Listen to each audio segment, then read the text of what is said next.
Hi అండి, అందరికీ నమస్తే. Welcome back to Satvika's veg cooking. ఈరోజు మామిడి పికిల్ ఎలా చేయాలో చూపిస్తున్నాను. టేస్ట్ అనేది చాలా బాగుంటుంది. మనకి 1 ఇయర్ నిల్వ ఉంటుంది కదా పచ్చడి అనేది. 1 ఇయర్ కాదు కదా, 2 ఇయర్స్ అయినా అలాగే కలర్ చేంజ్ కాకుండా అచ్చం ఇప్పుడు పెట్టినట్టుగానే ఉంటుంది. ఇలా ఆయిల్ పైకి తేలే వరకు పెట్టేసుకుంటే, ఆయిల్ ఉంటేనే పికిల్ అండి. ఎన్ని రోజులైనా మనకు ఖరాబ్ కాకుండా ఉంటుంది. ఆయిల్ ఎంత వేస్తేనో పికిల్ అంత బాగుంటుంది. నేను చెప్పే కొలతలతో చేయండి, మంచిగా ఉంటుందండి. టేస్ట్ అనేది చాలా బాగుంటుంది. మీకు అస్సలు ఖరాబ్ అనేది కాదు. తడి లేకుండా చూసేసుకోవాలి, అదొకటి. ఇప్పుడు ప్రాసెస్లోకి వెళ్ళిపోదాం. ఇలా వాటర్లో బాగా కడిగి తడి లేకుండా మామిడికాయలన్నీ తూడ్చి పట్టేసుకోండి. ఇప్పుడు వీడియోలో చూపిస్తున్నట్టుగా ముందల అనేది జీడి ఉంటుంది కదా, అది కట్ చేసుకొని సైడ్లో పెట్టేసుకున్నాక ఇలా వీడియోలో చూపిస్తున్నట్టుగా కట్ చేసుకోండి. మీరు కావాలంటే బయట కూడా నరుక్కొని తెచ్చుకోవచ్చు మామిడికాయలు. నేను 1 kg కాబట్టి ఇంట్లోనే కట్ చేసుకొని పెట్టేస్తున్నాను. ఇలా వీడియోలో చూపిస్తున్నట్టుగా కట్ చేసుకొని ఒక పెద్ద ముక్కలో ఇలా 3 పీసెస్గా కట్ చేసుకొని, మరీ చిన్నగా కాకుండా పెద్ద ముక్కలు కట్ చేసుకోండి. ఇలా అన్నీ కట్ చేసుకొని ఒక గిన్నెలోకి వేసి పెట్టేసుకోవాలి.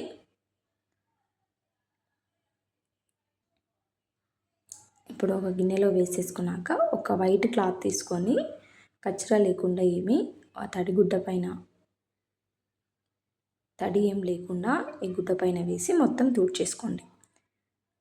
తడి ఉంటేనే ఖరాబ్ అవుతుందండి చట్నీ అనేది. ఇలా మొత్తం తూడ్చుకొని ఫ్యాన్ గాలికి ఒక 10 minutes అలా ఆరబెట్టేసుకోండి. ఇప్పుడు ఒక పెద్ద గిన్నె తీసుకొని దానిలోకి కొలిచి చూపిస్తున్నాను చూడండి. ఈ గిన్నెతో నాకు 2 కంటే కొంచెం తక్కువ అయినాయి ముక్కలు అనేవి. ఇవి ఎగ్జాక్ట్లీ 1 kg ముక్కలు ఉన్నాయి. ఇదే కొలతలతో చెప్తున్నాను ఇప్పుడు నేను. ఈ ముక్కలన్నీ ఒక గిన్నెలోకి వేసేసుకున్నాక, మనకు పికిల్ కలుపుకునేటికి వీలుగా ఉండాలి గిన్నె అనేది. దీనిలోకి ఆయిల్ 500 grams తీసుకున్నాను. 50 ml, 1/2 kg ఆయిల్ అయితే సరిపోతుంది. ఇలా ఆయిల్ వేసాక ముక్కలోకి బాగా కలిపేటట్టు కలిపేసుకోండి. ఇప్పుడు స్టవ్ పైన ఒక చిన్న కడాయి పెట్టేసుకొని ఆవాలు, జీలకర్ర, మెంతులండి అన్నీ కలిపి ఒక 50 grams అయ్యేటట్టు చూసుకోండి. ఇది ఒక 4 స్పూన్స్ జీలకర్ర, ఒక 4 స్పూన్స్, 1 tablespoon మెంతులు మొత్తం కలిపి ఒక 50 grams పొడి అయితే సరిపోతుంది. ఇలా కలుపుకొని సిమ్లోనే పెట్టేసుకోవాలి. ఇలా కలుపుకున్నాక ఒక చిన్న ప్లేట్లోకి వేసేసుకోండి. ఇది కొంచెం చల్లారినాక మిక్సీ జార్లో వేసుకుంటే సరిపోతుంది. ఇది అనేది మెత్తగా పౌడర్ చేసి పెట్టేసుకోవాలి. అదే కడాయిలో మిగతా ఆయిల్ మొత్తం వేసేసుకోండి పోపు కోసం. మీరు కావాలంటే పచ్చి పోపు పెట్టేసుకోకుండా కూడా అలాగే వేసేసుకోవచ్చు. ఆయిల్ కొంచెం హీట్ అయ్యాక 1 tablespoon ఆవాలు, 1 tablespoon జీలకర్ర,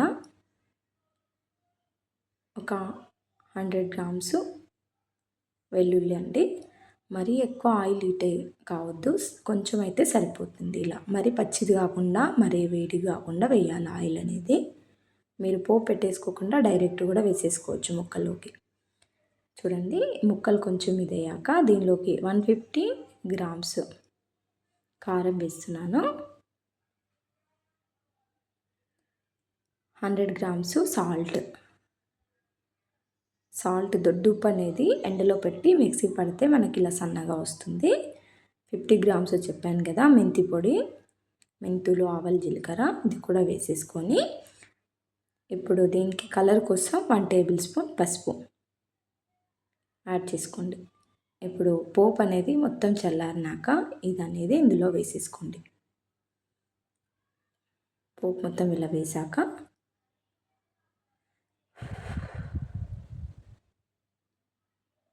ఇప్పుడు స్పూన్తో బాగా ముక్కలకి పట్టేటట్టు కలిపేసుకోండి. కానీ స్పూన్కి కానీ దేనికి అసలు తడి ఉండొద్దు. ఇలా బాగా ముక్కలకి ఆయిల్, పొడి మొత్తం కలిసేటట్టు బాగా కలిపేసుకుంటే సరిపోతుంది.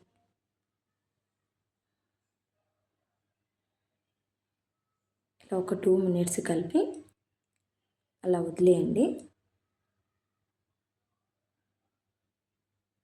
ఇలా కలుపుకున్నాక ఒక 1 అవర్ తర్వాత వదిలేసాక ఒక డబ్బాలో వేసి పెట్టేసుకోండి.